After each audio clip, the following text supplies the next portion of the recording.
Why is that? Then it's people like, you lined up somebody from your hood. Like, listen, I didn't. But at the end of the day, what's wrong with giving my friend the address? Oh, this my boy. He lost his boy. Who did it could be around. 9 times out of 10, had he had to ask me, I probably would have been if he even asked anybody, if this is even true.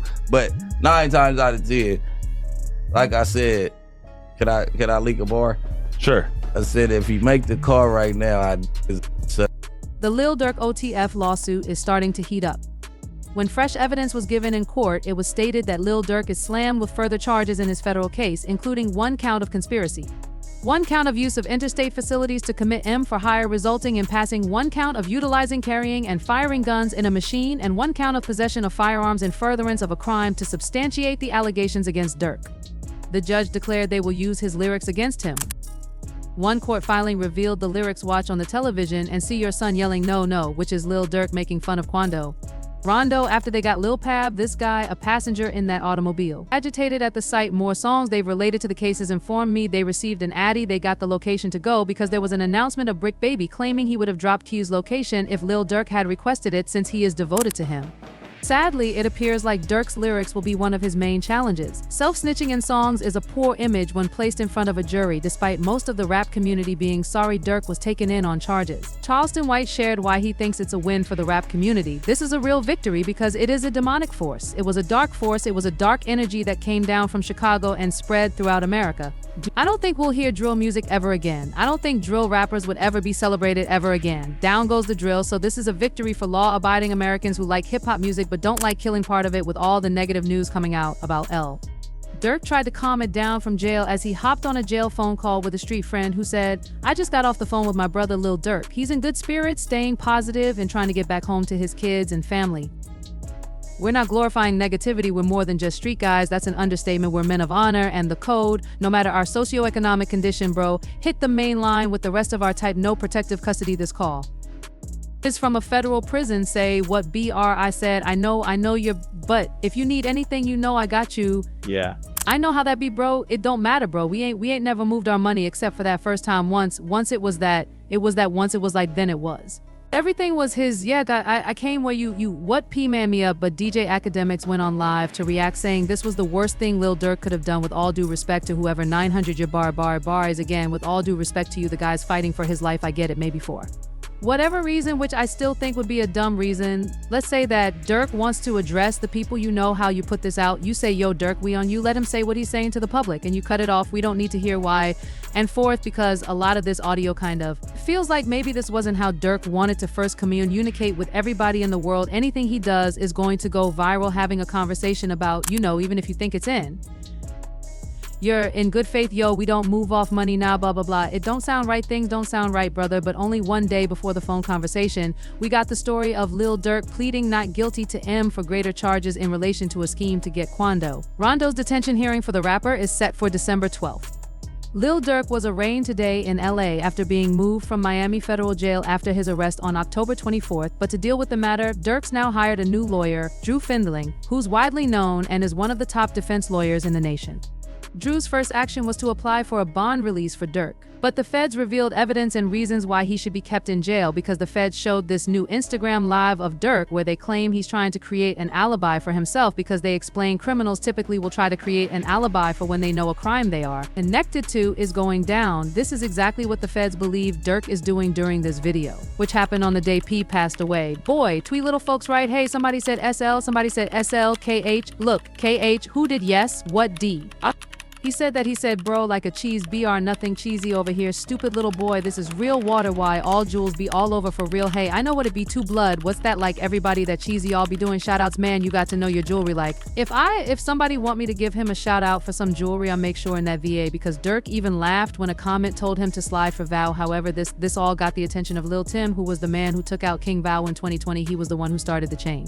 A reaction for a lot of street stuff happening, and he said it all should have been avoided. No, like Shay, I was just protecting my little brother. When you did finally find out that it was King Von, who, how you feel? I was like, damn, if bro did that stupid last night, his still would have been alive. That's how I was, but I was like, ain't no no, the type person I am, like I'm a humble person. I ain't no disrespectful to like his mama saying like that, cause I could easily get on that type of stuff and be clout chasing type. Like I ain't on that type. I'm a humble person, but it's like at the end of the day, if they ain't never popped that off, that would never happen like that. But fans are recommending Tim to be quiet and not to speak on Durk right now because it's clear that Lil Durk isn't afraid to have people slide for him. Even rapper Brick Baby said himself that you can't say Durk never slid for King Von anymore cause they eventually got Lil Pab. We saw Brick Baby reacted to the interview after news broke that Durk was taken in for the Lil Pab hit, as Brick Baby knows he could have drawn federal attention to Lil Durk. This just says 5 Chicago gang members with ties to Lil Durk OTF were accused of being hired to kill Quando Rondo in the LA incident where Lil was unalive. Suspects face the penalty if convicted, he said. The indictment alleged their flights and rental cars were paid with credit cards linked to OTF. But was this an attempted hit? Or say that no more than they put you, oh yeah, cause of wait, no, like who died? Okay, you can't say that no more, oh, cause of FBG Cash talking about federal charges in California caused Little P, so this is about the music, oh, what's the but? I'm just saying they just say you can't say that no more, however, the street beef that happened. After Val was taken out by Q's crew, it was bad because Quando Rondo dropped a song, Soul Reaper, which he used to diss King Val with the lyrics. Man ran up on me and then we sprayed him. I'm talking lights out. We did the dash and that Durango jumped out with that pipe out, so tell them to pipe down. Instead of Durk responding with a diss track, instantly the feds alleged he planned out the hit on Q's crew first. Once it was set in motion, he then rapped these lyrics to let them know he was coming after them. They like Durk, he's a singer, he won't do something, you can believe whatever you want. I Got Your Folks hit only a couple of months after the lyrics. News of the hit was reported right now. The search is on for 3 people who police say at a Savannah rapper, a member of his entourage. It happened in Los Angeles and cameras captured the aftermath. However, despite the case looking awful for Lil Durk, a professional defense attorney believes he can still beat the case.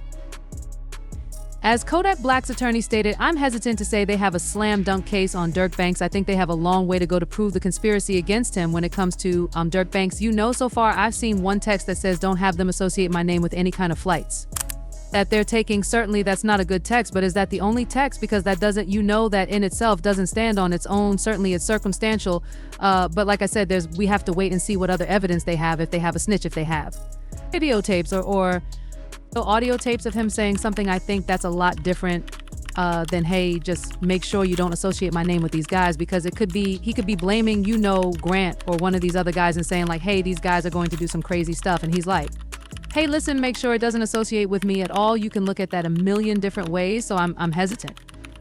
The legal case involving Durk Banks, better known as Lil Durk, has been the subject of intense scrutiny, with debates revolving around the strength of the federal case against him. Legal experts emphasize that the burden of proof rests entirely on the prosecution. They must demonstrate beyond a reasonable doubt that Durk committed the alleged crimes. Unlike in civil cases or public opinion trials, it is not on Durk to prove his innocence. This fundamental principle of the justice system is critical as it shapes the strategies both sides bring to the courtroom.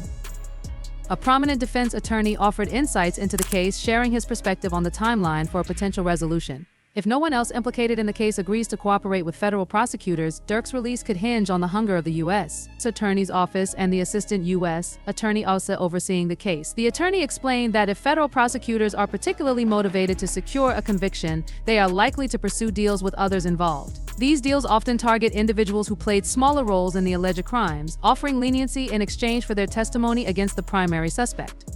What might these deals look like? The lawyer described a common federal strategy going after the lowest hanging fruit. This approach typically involves identifying someone with minimal involvement in the alleged crime, someone who didn't pull the trigger, make critical decisions, or carry out central tasks. Prosecutors might present this individual with an enticing plea bargain, offering reduced charges or sentencing in return for cooperation. If the first target refuses, they move on to the next person, creating a domino effect that can culminate in building a case against the main defendant. This tactic underscores the prosecution's focus on leveraging every possible angle to strengthen their argument.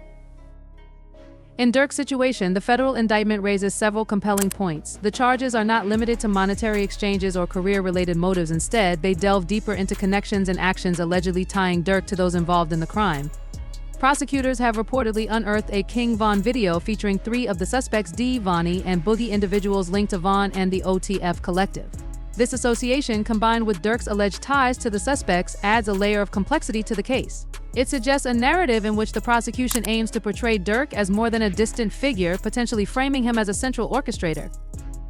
Adding to the case's intrigue is the evidence tied to travel arrangements allegedly made in connection with the crime. Federal investigators claim to have obtained iCloud records showing that Durk warned an associate not to book flights using names connected to him. Despite this caution, the associate reportedly ignored the directive, using a credit card linked to Durk to pay for the suspect's flights. This detail could prove pivotal in connecting Durk to the alleged actions, providing prosecutors with a trail of evidence that ties him to the suspect's movements. One of the most damning aspects of the prosecution's case might be the involvement of a federal informant identified as OTF Jam. Reports allege that Jam wore a wire during interactions with Durk, potentially capturing incriminating conversations. The use of informants is a classic tactic in federal investigations, often resulting in revealing evidence that bolsters the government's case. If true, these recordings could be a critical element in the prosecution's arsenal, offering direct insights into Durk's role in the alleged crimes. Despite the weight of the evidence, the case is far from straightforward. Federal prosecutors face the formidable task of proving every element of their charges beyond a reasonable doubt. Defense attorneys will undoubtedly challenge the credibility of the evidence, including the reliability of informants and the interpretation of digital records. The outcome of this high-stakes case hinges on whether the prosecution can connect the dots convincingly or if the defense can introduce enough doubt to undermine their narrative. Ultimately, the case against Lil Durk illustrates the complexities of federal criminal investigations and the high stakes involved for everyone implicated. The outcome will depend on a delicate interplay of legal strategies, evidentiary strength, and the willingness of others to cooperate with prosecutors. Until then, the question of Durk's innocence or guilt remains unresolved, leaving his fate in the hands of the judicial process. Instagram Live of Jam and Durk, where it's impossible to not notice that Jam is continually caressing his jacket. Back in the day, I ain't going to lie, guy. Hello, when I was growing up, hap weren't to who, what happened to D, all that wooing on the end, gotcha. It's just sad he turned his back on Durk and OTF, considering Durk tried to help him out after he served a 12-year prison sentence because Durk took out $50,000 cash. Lil Baby expressed his frustration and disbelief in an emotional rant reflecting on betrayal and loyalty among his circle. And I gave it to him, he said, his tone heavy with disappointment. You know his name, but he's steady crying, steady crying. Feed him milk, see? That's my baby. Why hold your babies? I gotta hold my money like this, too much crazy though, up there doing all this sneak dissing, internet games, and what for? Go get some money, do something. He paused, his words echoing the pain of seeing loyalty repaid with betrayal. Bro, got out, what do you know about how many years I did? You know how many years I did it, and now your last B minus 12, that boy popped out after 12 years. This frustration stemmed from Lil Baby's anger over the situation with Lil Durk and Jam. After years of looking out for Jam, giving him money, and providing unwavering support, Jam turned his back on them when faced with another firearms possession charge. Already on probation, Jam couldn't face the additional 10-year sentence and decided to cooperate with authorities, implicating Lil Durk and the OTF crew in the process. Lil Baby, like many, couldn't believe the betrayal. Man, this can't be true, he reacted. Free the boy Durk, these streets are evil. Your own brother will turn his back on you. His words underscored the grim reality of loyalty in the streets, where pressure and survival often lead to devastating choices. For Lil Durk, a man who had stood by Jam, this betrayal wasn't just legal, it was personal. The harsh realities of street life left yet another crack in a foundation built on trust.